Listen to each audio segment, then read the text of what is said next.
And the educational psychologist we'd seen had said, but he's a sight reader. He's not going to be able to, he'll learn the phonics because he'll repeat what he's told, but he won't be able to use it to structure a new word or read a new word, it turned out to be really true. So we just made the decision to down tools and let him lead us in what he wanted to do.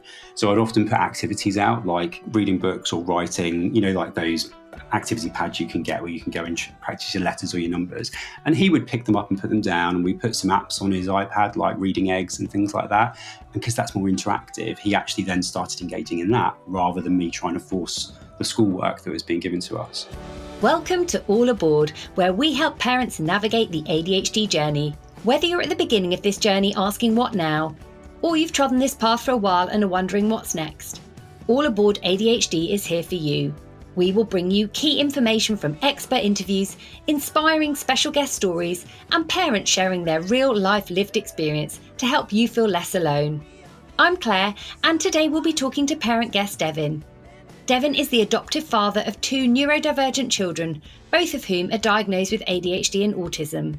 Formerly a head of technology in the finance industry, where he worked for 24 years before leaving to become a full-time parent carer for his children. He now supports other families who are struggling to navigate life as new SEN or adoptive parents. Devin also has late diagnosed ADHD himself. Welcome aboard, Devin. Hi Claire, thanks for having me. Thank you so much for joining us today. So can you begin by briefly introducing yourself and telling us about your neurodivergent children? Sure, yeah. So I'm Devin. I'm a dad of 2 adopted children, and they both have ADHD and autism. And our daughter potentially has fetal alcohol syndrome as well. So she has quite a lot of complexity in her neurodiversity. Okay, so tell me a little bit more about that then. What were the early signs or behaviours that made you suspect your children might have ADHD and autism? So it's interesting because when you adopt children, a lot of the time you'll talk to about attachment and trauma, neglect, and how that can influence. And it's got very similar behaviours, particularly when children are very young, to neurodivergent behaviours that you would see. So you spend a lot of the time maybe thinking, oh, it's just because of this or it's just because of that.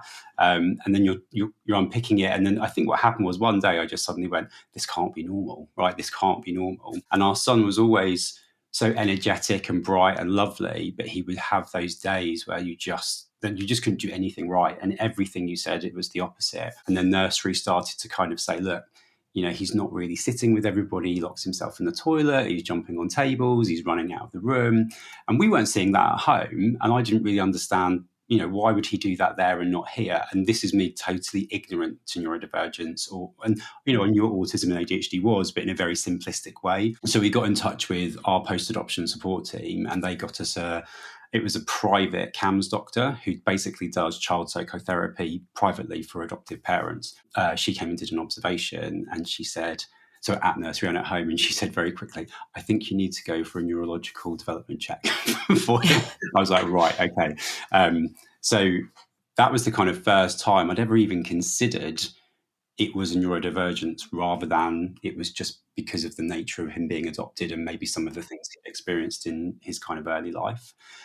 But it made a lot of sense once that kind of was put to me, if that makes sense. Yeah, absolutely. And it's really, very positive actually that it was picked up like that, because I did an episode with Dr. Mark Kennedy, who's got a lot of experience working with ADHD in adopted children, and was saying actually often the experience can be the opposite, that, as you say, because many of these things exist outside of that neurodiversity framework, that it can often go unpicked up, if that's the right word. It can often go unnoticed, probably a better way of saying. So that's very positive. Yeah, and I think the thing is, this doctor was recommended because she specialises in previously looked after children.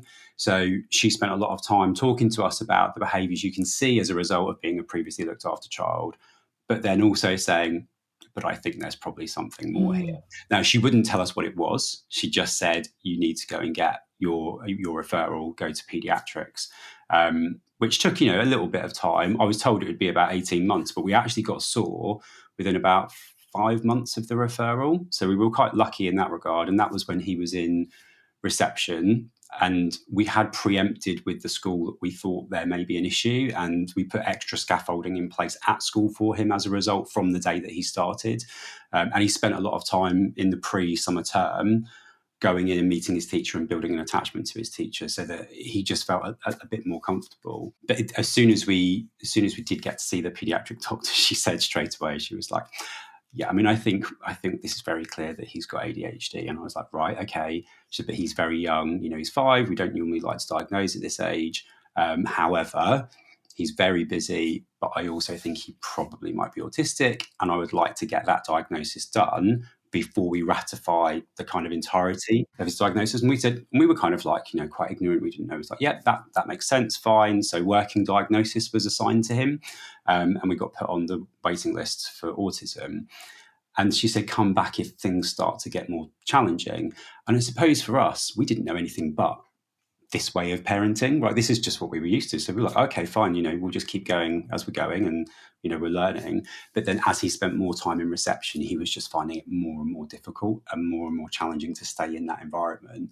And I think particularly because I know, reception is pretty play-led, but there is some structure around it. And where he'd been at the nursery for 3 years, and he knew everyone, he knew every room, he knew every child, every adult, he'd built all those relationships. This was all brand new to him.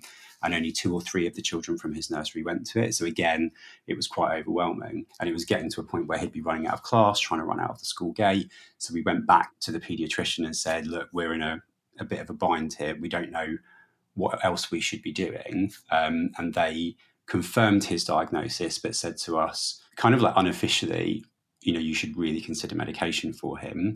However, we can't prescribe it, and you'll now go on the CAMHS waiting list. And we were like, right, okay. But she said, if you are in a position, maybe you'd be able to find a private doctor who would be prepared to prescribe him medication. And we were like, well, whatever we can do within our means to help him, we will absolutely do. So we kind of ran in parallel. We did some sensory integration assessments on him so that we could get a better understanding of his sensory profile, something I didn't even know that was a thing, and I was like, what are we going to here? What's this about? The most fascinating report I think I've ever read on him, just spelled out who he was, but in a very clear way that helped me understand why he jumps on the tables, why he locks himself in the toilet, why he runs out of the classroom. And in parallel, we went to a private doctor who was prepared to accept the assessment from paediatrics and basically just ratify with us what we wanted.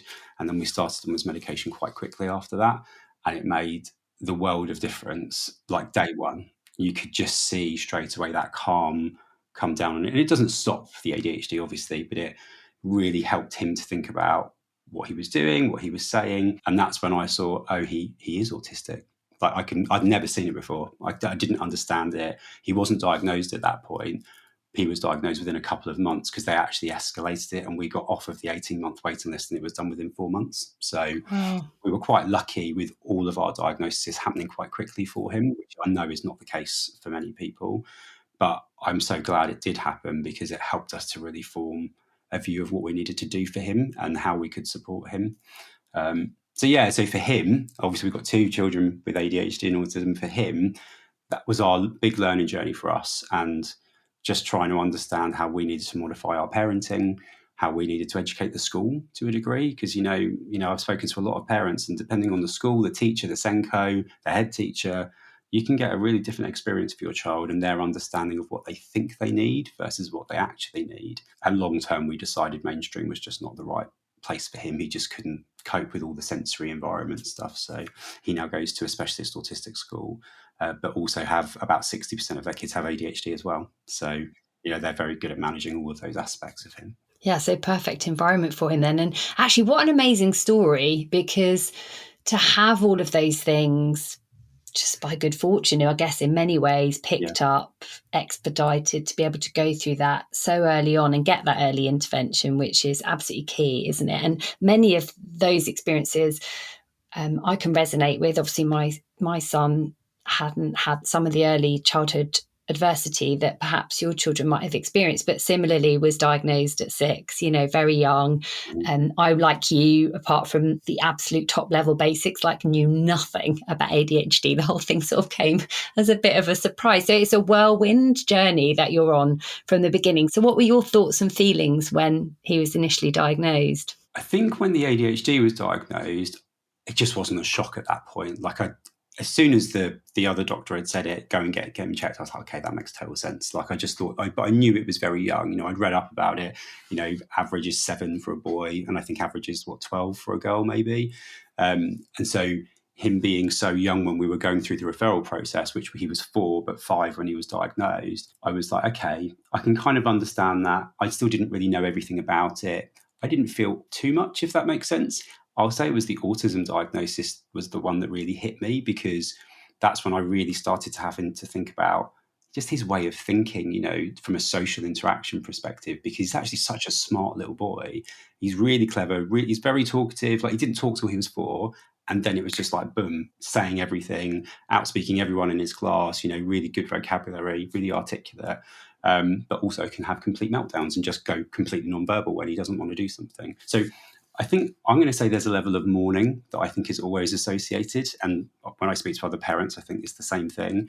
And it's mourning, I think, of maybe what you thought your life or their life was going to be, particularly when you've got 2 like that and you make so many adaptations to your life in order to adapt to their needs, essentially. People talk about how it's almost like we've given something up, or whatever you want to call it. And maybe that's true to a degree, but it's the way they need to live is the way that I look at it. So maybe not the way I looked at it in the beginning, but it's certainly the way I look at it now, is that we're trying to environmentally give them a place they can be themselves. They have to spend so much of their time not being themselves in order to be at school or to be outside or to be in places, you know, that aren't structured around the way that they need to be, from certainly from a sensory perspective. That at home we try and give them a space where they can stim and they can, you know, go a little bit crazy if that's what they need to do, because it's not crazy to them. It's just kind of the way their brains are going, right? And I think the ages of like 4, 5, 6 are particularly hard because it's such a big neurological leap in terms of their thought process and how they think and reason, how they try and get around everything that you thought you'd already stopped them from doing. I think they're really challenging years from my perspective, having watched him move up through those years and now watching our daughter go up through those years. They're very similar in terms of the spike of the behaviour, kind of the defiance, the avoidance, the kind of, you know, retaliation to anything that you do they don't want you to do.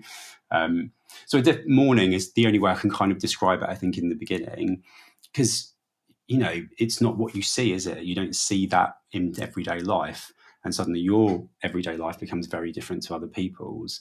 And it's things like, you know, they don't get invited to birthday parties anymore, or they don't, it's all that stuff, and they don't understand it, and it's hard. And also, partly, I don't want to take them because I know that they're just going to go crazy anyway. But when they get a bit older and they're trying to reason with themselves why they're not invited, or why that such and such is doing this but we're not doing it. Our daughter particularly, like as an example, she's obsessed. And I think, you know, forgive me for saying this, I think this is a very female diagnosis thing. She's trying to fit in as much as she can. And she wants to do all the things she's seeing everyone else do. But she gets so overwhelmed by those things that she then hits someone or pushes them or scratches them or starts crying or just runs off. And it's things like her birthday. She's obsessed with the cake. What flavour is it going to be? What's it going to look like? When are we going to sing happy birthday? And she'll be singing happy birthday leading up to her birthday. Then you get into that moment of doing happy birthday, and she's petrified and she runs out of the room and she starts crying. And so last year we actually said to her, look, we're not going to sing happy birthday in the group. We can go and do it in the kitchen with just Daddy and Papa, and we can do it together, and then we can take the cake in and other people can see it because they don't need to sing. And you could just see her head going, but I want to do it in there, but I don't want to do it in there. And then, so in the end, we didn't do it at all because she got really overwhelmed. Then she cried after everyone left, said, you didn't let me sing happy birthday. I was like, oh my God.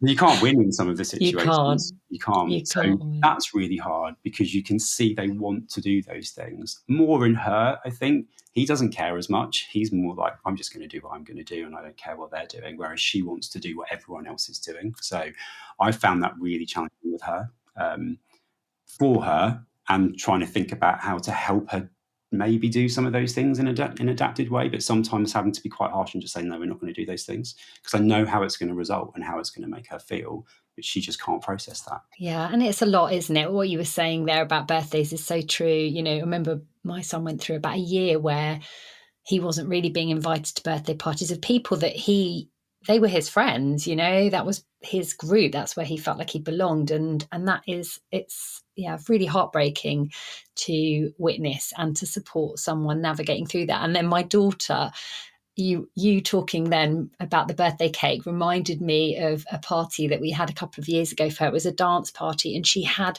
such a predefined idea in her head of how this thing was going to go that when it came to it, she was so overwhelmed, and it wasn't exactly how she'd imagined it. This is the dance itself, that she just couldn't cope, and that she came out, she was very emotional. And it's a lot, isn't it? Birthdays in particular seem like they need, from a parenting perspective, that extra dose of like patience and resilience. But thank you for being so honest there about the mourning element too, because I think this is something that gets talked about privately, perhaps not so much in an open context like this. And it is a massive part of it. I think every single person I know has experienced that. I absolutely have myself. And also, interestingly, I think as my children are getting older, I'm starting to realise it's almost a bit like grief in general. It's not a kind of one bit of the journey thing. I've noticed now, like, for example, my son's just turned 14, that this stuff almost comes to the surface again as they go through different developmental stages, and you start to have awareness of things. And particularly for me, there's something around the age that he's at now, where when they're younger, you're scaffolding and there's so much intervention. And then they become these young adults and they're transitioning into adolescence. And you have to actually then help support them to navigate these things and fix less. And that's a really hard change. And it's a necessary one, obviously still acting, and supporting their executive function throughout and providing all that emotional support. But I've kind of started to notice that grief coming up a little bit more for me again recently at this particular stage. So I think you saying that will be really helpful to people listening, because it's a hard thing almost to admit, isn't it? You almost feel guilty about it. Yeah, I think so. But I think for me, talking about it is about freeing myself from it as well. And I guess as a neurodivergent parent, you have to be quite selfish in how you accept things in terms of invitations to things, places that you go. And I'm very kind of like, well, if we're coming, it's going to require X, Y, and Z, because it's all based on their need. 100%. Christmas Day, birthdays, going to people's houses, going to a barbecue. It's really, and there's some things we just go, do you know what? We know that event just won't be able to cater to what we need, so we're just not going to go. And maybe one of us as an adult will go, or something like that. And again, that in itself, we do a lot of separation activity, because they collide quite a lot, particularly in school holidays and things like that. So where possible, we do try and get them days apart, which means as parents, we spend days apart as well, because it's our only way of giving them the space they need from each other. And the space that sometimes I need from one of them, because I've just spent however many days or weeks with them and I'm at the end of my tether. And I've got ADHD as well. So, we clash in many areas, but it gives me empathy, but it also means that my ability to, I always call it like reach into the toolbox, is compromised depending on how much time I've spent with them and if I'm on my meds or not. So if I'm on my meds, I tend to be able to reach the toolbox a lot more quickly. If I'm not and I'm tired and it's been a long day, then it's like all that therapeutic parenting that you should be doing. You just can't, my executive function can't get to it. And it's just, it kind of loses it. And then afterwards, you're like, oh God, I wish I hadn't reacted in that way. But with my kids, I often, if I think I've been, I don't want to say inappropriate, but I've overreacted, or perhaps I could have done it differently, I'll tell them that afterwards. So I'll let the event happen, and then I'll go back and say, I'm sorry I shouted.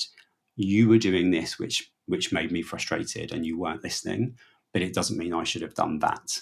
And next time, hopefully you'll listen, but also Daddy will think about, what can I do differently to help you come down from that situation? Which I think for them is really important, particularly being autistic as well, learning the kind of social skill of saying sorry and not having to be right all the time, which a lot of ADHD people can suffer from, and being quite self-righteous in the moment of what you think is right. So I've learned to be a bit more humble with them and not try and just, if I've done something wrong, brush over it and make them think that that's acceptable behaviour. I always want to make sure they know that I think I've done something wrong, and it's okay to say that. Yeah, absolutely. Because we're human, aren't we? You know, and as you say, with our own ADHD, there are times when it can be really overwhelming and overstimulating for us too. So to be able to manage our own needs alongside moments when they're heightened, that's really tricky. But I think it's all about that repair and reconnection. I'm so with you on that. So earlier on, you touched briefly on sort of medication with your son, Mm-hmm. and the impact that you could see with that straight away. But I'm just wondering how, beyond that, ADHD, since he's had his diagnosis, has impacted his education, and indeed your daughter's too, and obviously autism alongside that. And what sort of accommodations and support have you found being beneficial? I know you talked about he's in a specialist setting. Yeah. So he stayed in mainstream until the end of year one because we got awarded the specialist setting, but as you know, they're rare and we had to wait till the next scholastic year to get him into it. So I took him part-time. I gave up my job. So I've been working for 24 years, and we just decided we'd done after school clubs, we tried a private nanny, we tried all sorts of adjustments, but the reality was they also come with attachment issues and things like that. They needed a primary carer managing them. And what I was learning was, for them, it was about reducing the amount of transitions and the amount of adults or different adults they were having to be managed by. And at school, they can obviously be managed by a multitude of adults as they go through the day. So we decided to try and simplify, to try and reduce the anxiety, particularly that he was going through, because he was really struggling in that mainstream setting. I mean, amazing Senko, really understood who he was, but very clear that he shouldn't be in that setting anymore. So with him, we got the HCP. We moved him to an autistic unit. So it's a resource base within a mainstream school, but it was a different school. As a result, that school are just much more switched on generally to neurodivergence. So whether it's in mainstream or it's not in mainstream. So we had him part-time. Often he was at home 2 or 3 days a week. And basically, if there was any event that I felt was different, something he couldn't cope with, like sports day or anything like that, I was just like, he's not coming in. And I would preempt all of that with the school. So I spent a lot of time we decided not to educate at that point because he was so overwhelmed and so stressed, so much school avoidance behaviour, that we sat down and thought, well, can I educate him at home when he's not at school? Or does he really need the respite at this point? Because being in school is hard enough. And then me trying to educate him. And actually, from a roles perspective, I think particularly being autistic, he doesn't look at me as educator, right? He looks at me as parent, and he's very structured in who he thinks people's roles are. So we tried to do some phonics with him because school were very adamant about making sure that he kept up on his reading, which I was, but I'd realised he wasn't. He was a sight reader. He wasn't a phonics reader, but obviously the education system doesn't allow for that. And they're like, you must do phonics, you must do phonics. And the educational psychologist we'd seen has said, but he's a sight reader. He's not going to be able to, he'll learn the phonics because he'll repeat what he's told, but he won't be able to use it to structure a new word or read a new word, it turned out to be really true. So we just made the decision to down tools and let him lead us in what he wanted to do. So I'd often put activities out, like reading books or writing, like those activity pads you can get where you can go and practice your letters or your numbers. And he would pick them up and put them down. And we put some apps on his iPad, like reading eggs and things like that. And because that's more interactive, he actually then started engaging in that rather than me trying to force the schoolwork that was being given to us. And then when we moved him last year into the resource base, I can't tell you the difference in him. He's just a completely different child from almost within 2 or 3 weeks of being there. Obviously, he took a while to adjust to the new environment, but he's very behind on many things. But the speed at which he's now catching up is ridiculous. And the environment is totally different. It's 8 children, 4 adults, sensory rooms attached to each class, proper sensory, big sensory room, private gardens in each one, 2 big playgrounds just for them. And that's then they've got the mainstream school. And he has access to mainstream. So if they feel there's a lesson that he could access and he could do, and we don't believe he's there yet, but that he might be next year, because actually I think he's undoing a lot of the trauma of being in mainstream at the moment. So I'm very reluctant to push him back into that space, even if it's for an hour a week, until we're really confident that he's settled and he's calm. So that all those changes, I mean, I didn't even know what a resource base was until like a year ago. And I was like, no, I don't want him to go there, because I had all this, I guess, bias towards what it was. I just thought it meant that he was never going to learn anything, or that it just meant that he was kind of surviving in a space. But actually, he's flourishing in that space. he rules the roost. He knows everybody, he knows everyone's job, he talks to everyone, he knows everyone from mainstream as well. Like, I don't understand how he gets the time in the day to do it. But that's been really beneficial to him. And what we've done is taken home a lot of what school do from the old school and this one. So I have all the same software for making visual timetables, making social stories, particularly when we're going through times of change, like half term, or if we're going on a holiday. So if we're doing like a big travel day, getting on an aeroplane, I do these massive long stories of what we're going to do, person by person. Who's he going to sit next to? What does the plane look like? All that stuff. And I just do these things. And often people say to me, God, you do so much work. And I'm like, for me, it's now natural that that's what he and she needs. But we do a lot, and there has to be a lot of thought into anything that's different that he's not done before or she's not done before, because he's getting better because he's a bit older now, preempting stuff with us, saying, so what are we doing and how's it? And he'll let us know what the information is that he needs.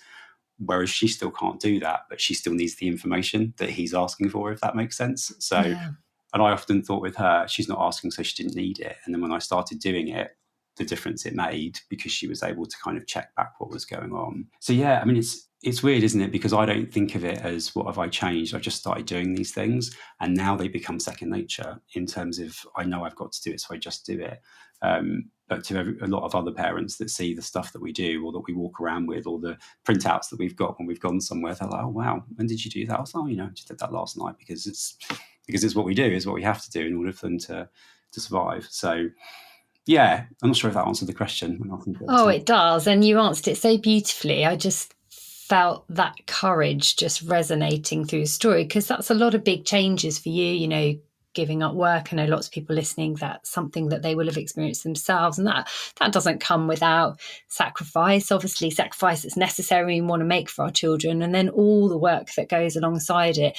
And I was just thinking how, as I was listening to you speak, how amazing it was that you had that courage to be able to understand that in your son and be led by him, and now see these phenomenal changes and development in him in just the last year since he's been in this setting. It's genuinely such a wonderful, wonderful story. And it's interesting because his granddad is in Australia and we see him once a year, but we actually went back at Christmas, which we will never do again for a while, by the way. It was awful.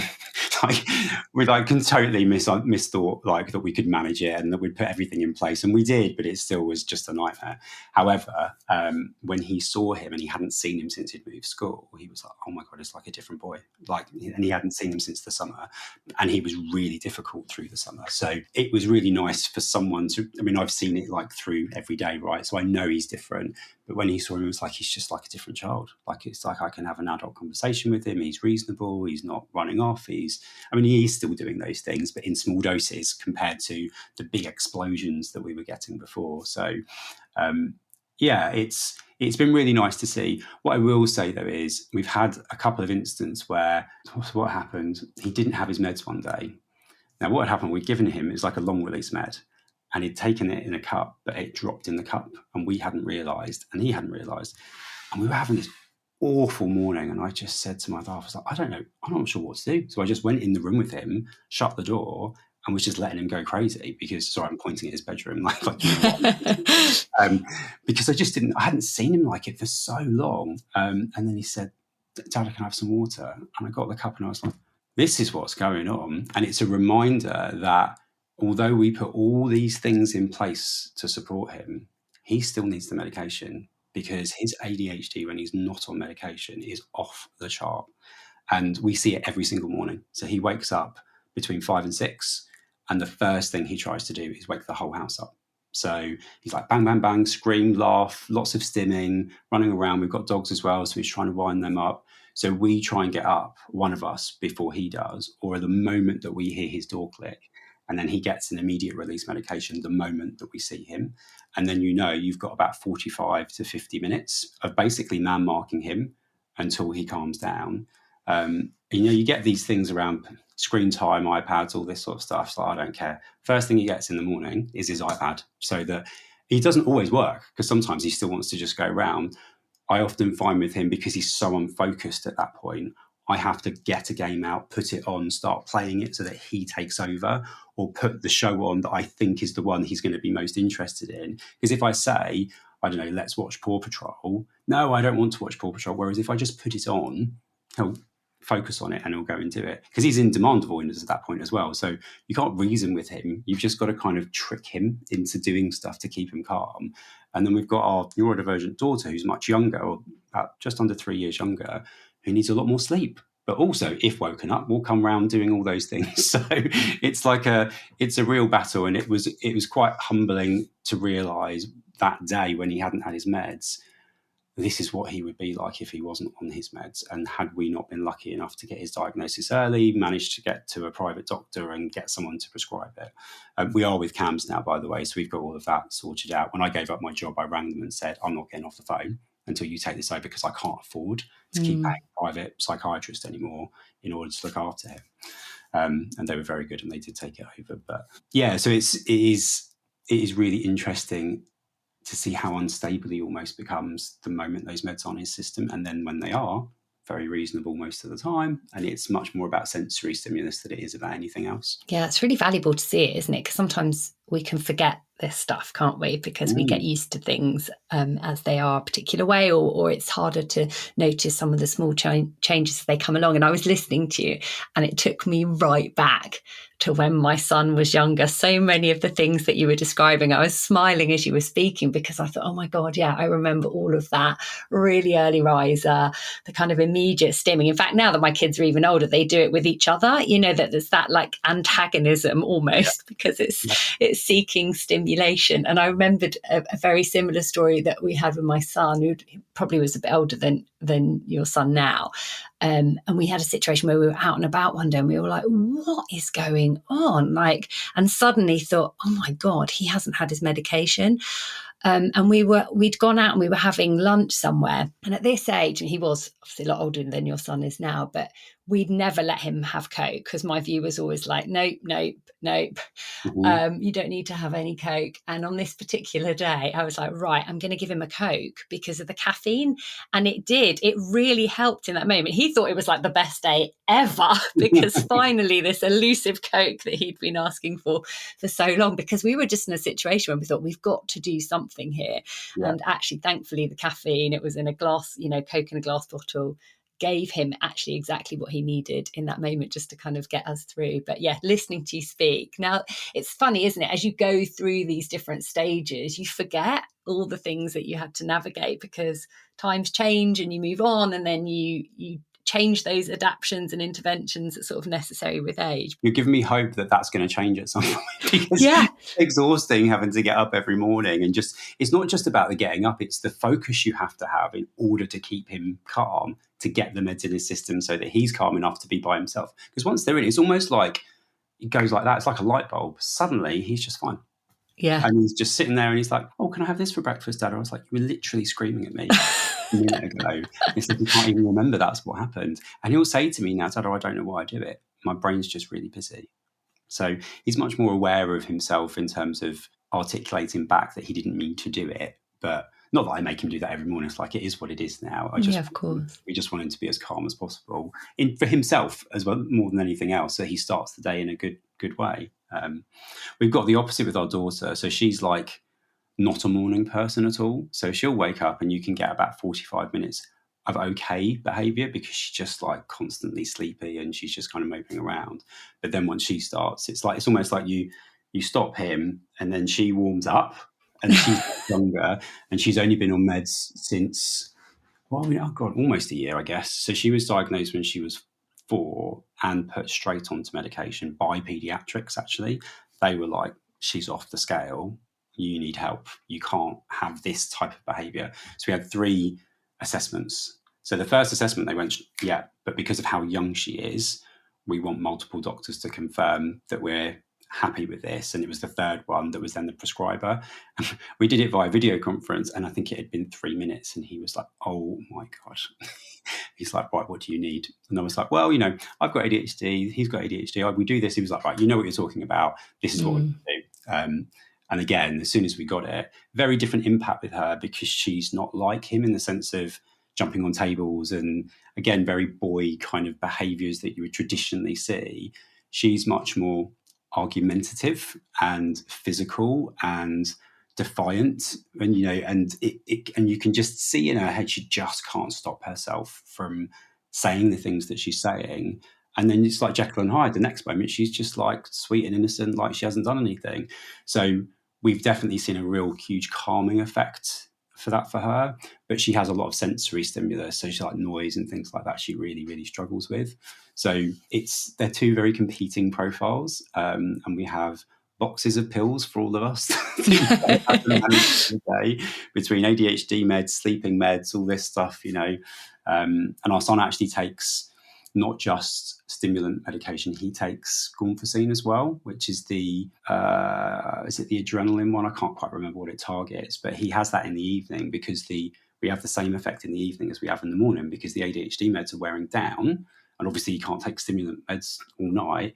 We now we've done it for about a year and a half, this one, and it's been a massive game changer for getting him into bed because it just helps to take that edge off of him so that when you're trying to get him into that bedtime routine, he's not resisting as much. But he also takes melatonin as well. That's really interesting. I actually learned recently about myself that my body struggles to, I don't know the right terminology is, downregulate or secrete adrenaline. So actually at the end of the day, that's really challenging for me too. And obviously I'm a bit older, so I can approach it in a different way. So I'm drinking like lemon balm tea and using theanine and things like that, and CBD oil actually, which has been really effective for me. But it's really interesting to hear you share that because that's actually one of the lesser known medications, isn't it? Lesser talked about one. So I think that would be useful for those listening. It was a complex decision because he's on a raft of things, right? He takes 2 immediate release stimulants and a long release stimulant. So there's 3 through the day that he has to have because he can't be awake without being on the stimulant meds because he just can't control himself. Which when you see him on the meds, you wouldn't realise. Like you just wouldn't understand what he was like. People think we make it up until they actually see it happen. Like if they're here because they've stayed over or it's getting to the night time and we've forgotten to do something at the right time, they're like, oh my God. It's like, yeah, this is exactly what it is. And this is why he's on such a complex routine. And we've been talking to Cams about how, like for me, he's having to take all this medicine through the day, like 6 things through the day. And he's so good and he just takes it. He doesn't like being in front of people. So what was really interesting was we were doing it at school, and when I pick him up, I give him the next immediate release. And he was getting really resistant with me doing it, and it's never really been a problem before. And he said to me, I think it was about 2 months into starting this new school, Dad, do you mind if we just go to the car park and I'll do it in a parking space where no one can see me? And I was like, of course. Like, you've told me now. But he's getting to that age where he can tell you what he needs. It takes him a bit of time, but he can articulate, this is making me feel uncomfortable. I would like to go and do that. But that kind of triggered me to say to Cams, what can we do to reduce the amount of meds we're having to give him? But I know he can't not be on meds. So, but then because of the ADHD med shortage, we're reluctant to move off of what we're on because we're on Equisim, which we can generally get really well. But Concerta is really what we probably need to move him to. But because that's not been particularly easy to get hold of, I can't be in a place where I have a day where he doesn't have meds. So I would rather be giving him 5 sets of meds a day than going on to something like Concerta and risking not being able to get a bottle or something like that. Whereas with our daughter, she's on Concerta and that lasts her. It actually helps. We can manage her on pretty much one tablet, but they have introduced an immediate release with the Concerta because of her not wanting to go to school because she's still in mainstream. So she goes to the same autism unit in this September. So she wants to be in school, but then she gets totally overwhelmed by being at school. And you can see that battle in her head of she wants to go, but she doesn't want to go. And that just creates chaos as we walk out of the door. So having that immediate release has just helped her to calm down a bit, manage that transition out of the house and over to school a lot more easily. I noticed as soon as we started that immediate release, it just made such a difference to our ability to get her uniform on and get her out of the door. Because the kicking and screaming that used to induce was pretty horrific. Yeah, transitions, they are tough, aren't they? Particularly difficult for my daughter. I don't know whether that's something that people listening might relate to as well, whether there is a significant difference there between boys and girls. Obviously, I know transitions are difficult across the board when you have ADHD and you're neurodivergent, but that's definitely something I've seen my daughter battle with a lot. That people pleasing comes out, and it's in sort of conflict, isn't it, with what they want to do for themselves as well. So it's pretty tricky. So you talked about your son being in this specialist setting and that your daughter will be joining in September. What did it take to get him there? A lot. so I think we applied for the EHCP it was starting towards the end of reception. So what had happened was we got quite a lot of evidence. The Senko was amazing at his primary school, and she managed to get agreed that we could go in with 2 cycles of evidence instead of 3. So we were midway through our 3. I didn't know what any of that meant at the time, but traditionally you need 3 cycles of term evidence in order to kind of get to your HCP. So we put it through. Obviously, we were managing as what we could, and the school were doing what they could. We'd taken in part-time, all this stuff. But it took, I think we'd 6 months in to that process, and he still hadn't seen an educational psychologist. And he was immediately accepted into, yes, the HCP assessment required. But the local authority were they were just very behind generally. So it wasn't just about us. But all the time, he was just really not coping. And we were taking him part-time. And then I was having conversations with the attendance officers and things like that, because we can't just take him part-time. I was like, I'm going to do what I'm going to do. So you can sue me, you charge me, whatever it is you think you need to do, but I am not sending him in 5 days a week if I don't think he can cope. End of story. There's no debate here. I went in for the mandatory meetings with school, because it's that return to school process or whatever. Every 6 weeks you've got to go in, and it was basically just I'd go in, meet the head teacher and the Senko, would nod and agree that he's not coming back, but we've done the thing that the local authority needed us to do, and we eventually got a locum educational psychologist to come out, because the school even offered to pay for it. This is how ridiculous it was. The school went, we'll pay for it, because they knew he needed it. We just need him to get some form of support. And they needed funding to help that, because they'd exhausted a lot of what they were doing. But I will say they exhausted a lot of what they were doing because I went in every other week and was like, what are you doing? Why is he doing this? Why is he telling me this? Because he's telling me all this stuff that's happening because he can't help himself. He just spews out information. And I'm like, that's not right. They shouldn't be doing that. They're not, we've agreed to do these things, and you're not. So you're sitting here saying he needs help, but you're not actually then doing anything to help him. So we worked through all of that. And I got to a point where I was like, they're doing what they can do within their gifts.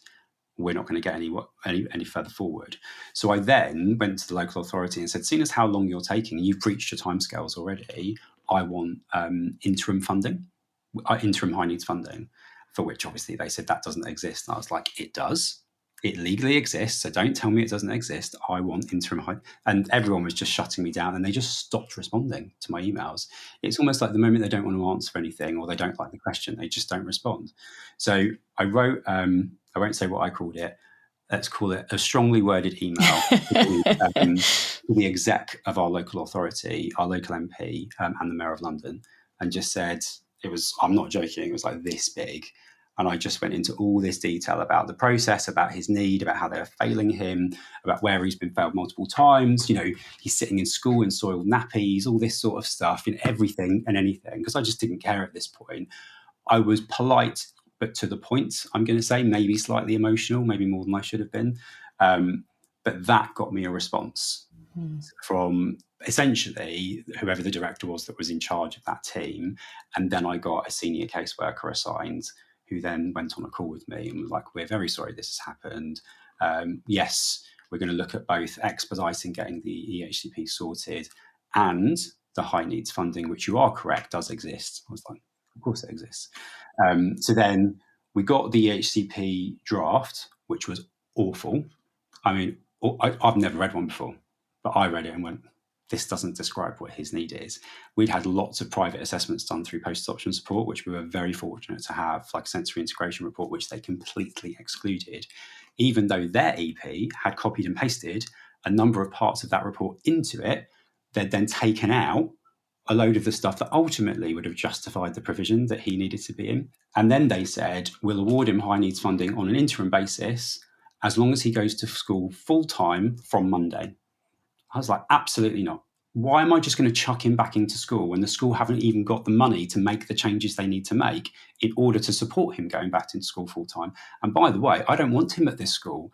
So I might get him back more time than he is now, but you're not going to make me send him back full-time, and I'm not going to commit to that because he needs to go to a specialist setting. So that's the only time I'll commit to him going full-time. And so they said they wouldn't give us the money because we wouldn't commit. So it's all about getting him on the attendance register. That's the only reason they were going to do it. So I said, I just dug my heels and I said, well, he'll just go to school less then, because I'm not going to accept that as the position. And I can't believe you're making me accept that as the position. And then we got a solicitor involved who basically read all of our paperwork. She did an amazing job really quickly, really helped to upskill me in terms of what was missing, understanding how the HCP works, what the different sections were, did a great letter, and we did a mediation call with the local authority, which I think they then put down as what do they call it? Like formal and informal. So they listed it as informal, so they didn't have to kind of put it on the record. And I just went into a complete tirade with everything and made it very clear to them that I understood the process now and I understood the law based on what I was told. And the solicitor was on the call with me and did an amazing job. And at the end of that call, they were like, we're very sorry this happened. Which school do you want him to go to? And could you rewrite the EHCP? I was like, what do you mean could I rewrite it? Because part of our point was it's so bad, I'm not even going to comment on it because it's just so bad. It needs a complete overhaul. But they said it will be quicker if you do it and then we'll just edit it accordingly. And at that point, I was like, I mean, it's already as big a joke as it could be, so fine, I'll just do it. As the Senko at his existing school agreed to sit down with me and help me structure my thoughts. So I did it with her, but from me, if that makes sense. So she helped me with the words that I needed to use, which I was very grateful for, because I know that not everyone would have that type of experience. And then when we sent it back, we had some minor adjustments, but pretty much everything was kept in, and within about 3 or 4 weeks, we'd had an agreed placement at the school that we'd originally requested. But again, I'd had to go to all those schools myself directly. Oh, it would be 3 months until you can do a school visit. So I was like, I've got 2 weeks to make a decision on which provision he needs to go to, but 3 months before I'm allowed to come and see it. So I literally just called those schools every single day. I was like, no, I'm sorry, I'm not getting off the phone until I come. I'm not sending him to a school I've not seen. Why would I do that? The whole system is absolutely ludicrous. But yeah, so I think his EHCP was 7 to 8 months maybe. And then because of how long it had gone on, he would have had a place had it been within SLA and had they done it correctly for year 1. But because they didn't, he didn't get it till year 2. So he had to stay in his mainstream school part-time, and we got a TA. So I managed to get the school to uplift the money to pay for a full-time TA, because as most people know, the full amount of mainstream will not cover the cost of a TA for a child. But they recognised there was no way they could manage him without having a TA in school. And we still never got to full-time through the rest of that year, which was about half the scholastic year. And then just as I'd finished that one, we kicked off the process for my daughter. And I had the total opposite experience, because I think what happened was they saw my name come through. I'm not joking. The day after, so I think I submitted it on the Friday. On the Monday, I had a call from the educational psychologist saying, we'd like to come and see your daughter in her nursery setting. Oh, wow. And it was the same person that had dealt with our son as well. And within maybe 8 weeks, it was all done and dusted. We'd missed, because of timing, we'd missed the placement for reception. So that's why she doesn't start till this September. But she's in the school where the resource base is. They got again, they agreed to a full-time TA. They've been really, really good, because she is very challenging. She's very physical in her behaviour. And they've been chopping and changing around. The reception class is next to nursery. So every now and again, she'll go into nursery instead of going into reception. So and I've just said, look, my focus for her is enjoying school, not learning, because I know she's not in the right class. Our son did not enjoy school, nor did he learn.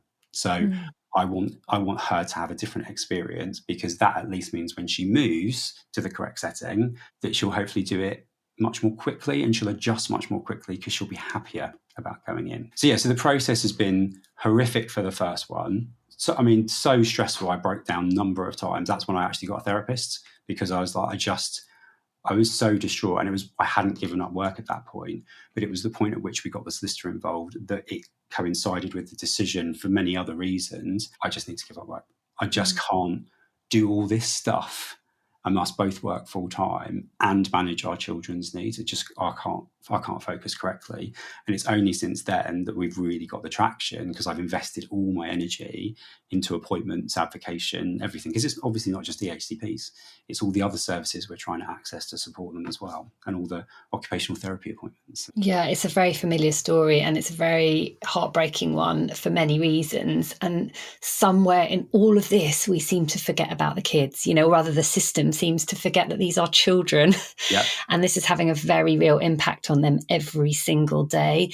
And I think it's a very important point that you make, and it's particularly prevalent right now, because obviously there's been news of potential EHCP shake-ups, and understandably lots of people are very frightened and nervous about that. But at the same time, it is a system that actually needs a shake-up because it doesn't work. No. You know, as you pointed out, local authorities acting unlawfully. I've recorded a podcast episode on this actually with specialist EHCP and SEN lawyer Douglas Hamer, and he goes into a lot of detail about that. And it's just, it shouldn't have to be this way, but we have to put on our armour and we have to fight. And to begin with, I remember thinking, I just really didn't want to be that parent. And then by the end of it, you're like, me again. Oh, yeah. It's sort of polite, friendly, passive aggressive, make the point you need to make and do whatever it takes. But it's exhausting emotionally, physically, mentally. It takes everything from you. And I think it's a story that's very, very familiar to many people. And I'm obviously so happy that your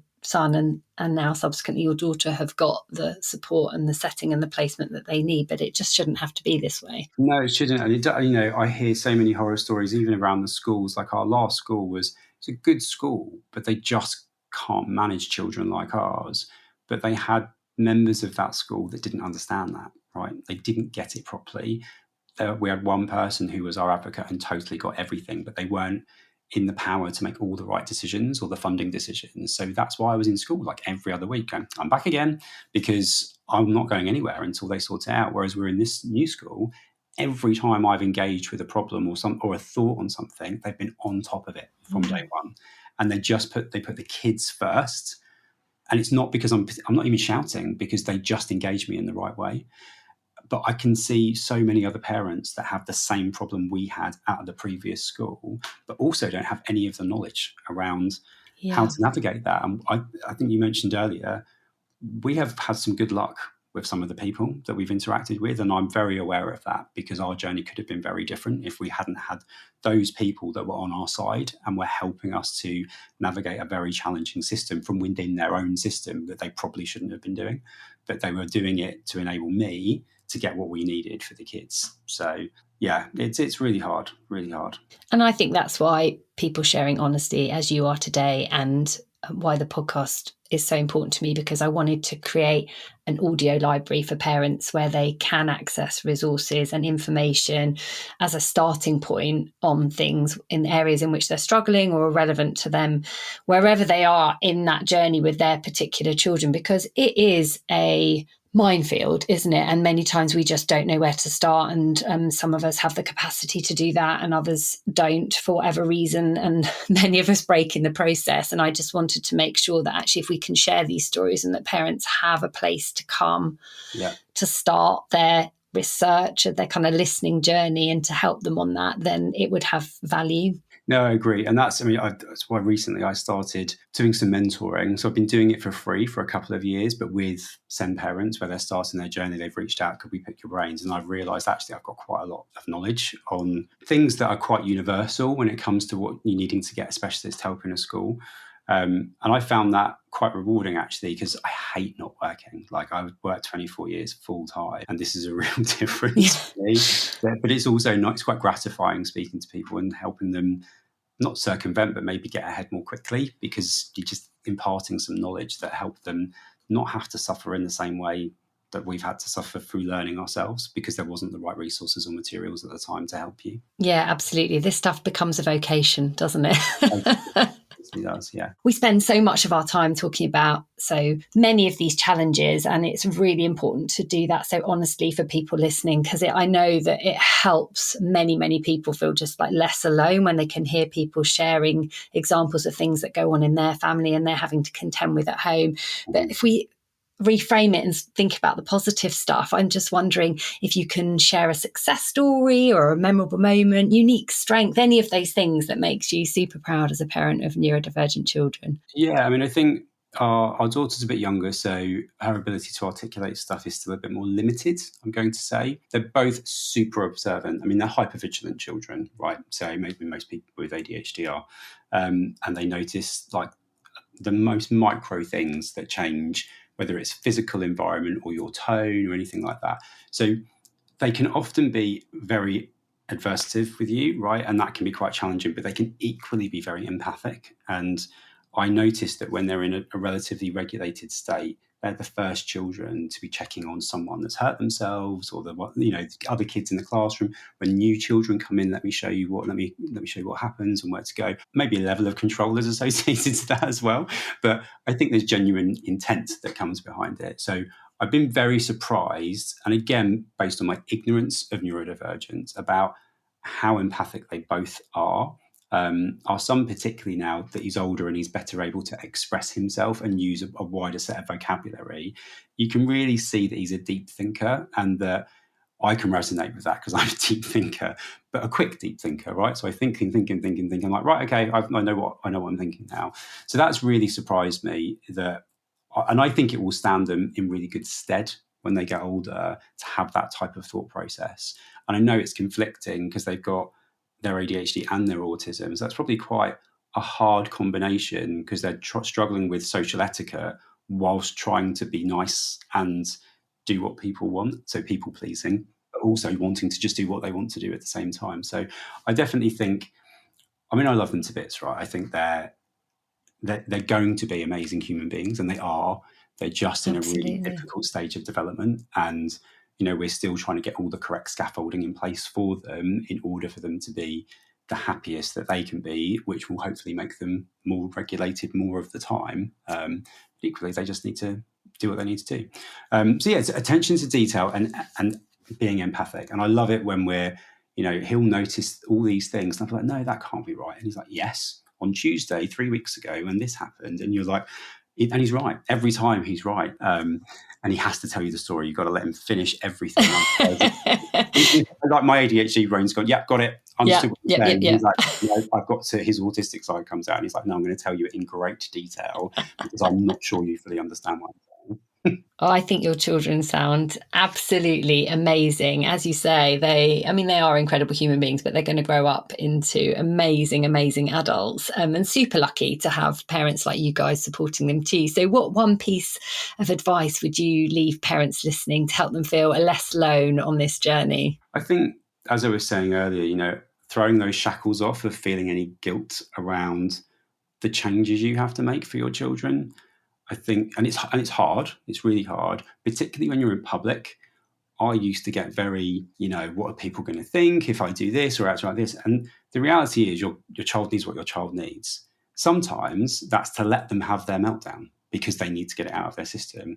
And some people might think that you're appeasing them, but you're not. You just know that if you don't, this is just going to go on and on and on. You might take them to a different space. You might do it in a slightly different way. Sometimes, I know, particularly with our daughter, if she's in a complete tirade, she needs me to shout very loudly, and it just kind of like knocks her and goes, oh, okay.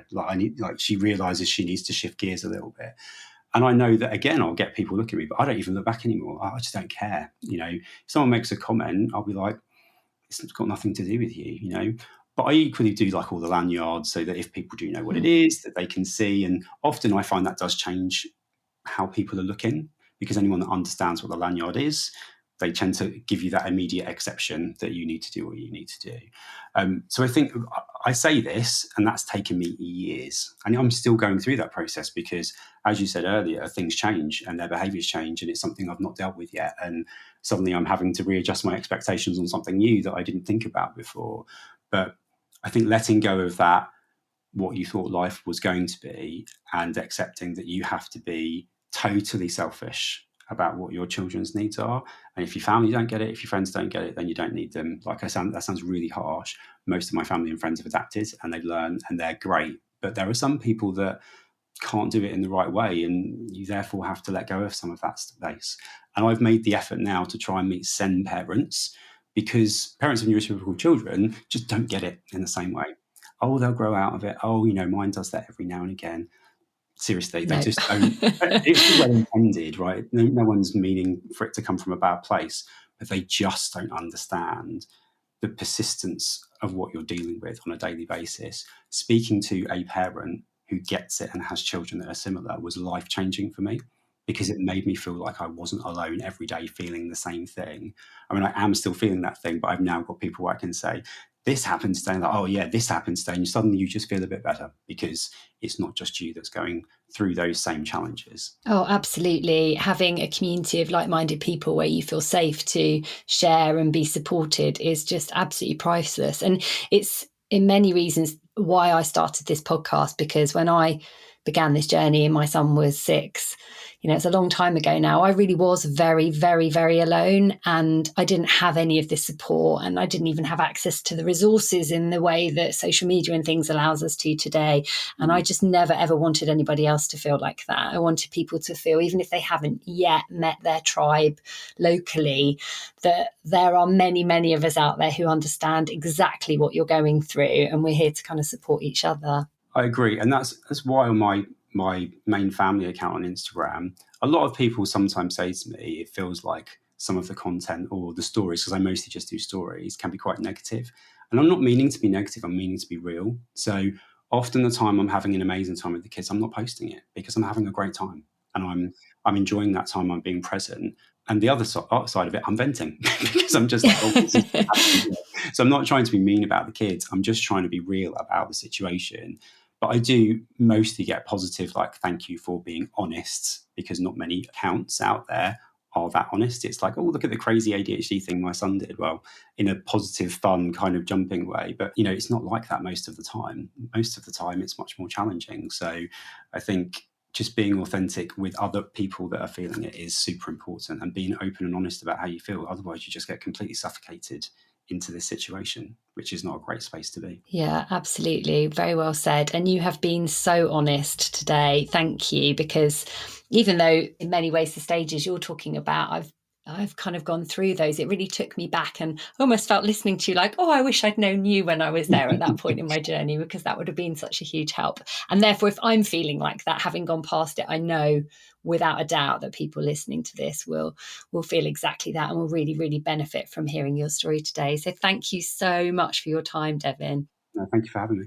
Thank you for joining us. If you'd like to find out more about Devin and his work supporting SEN and adoptive parents, then please do check out our show notes below for more information.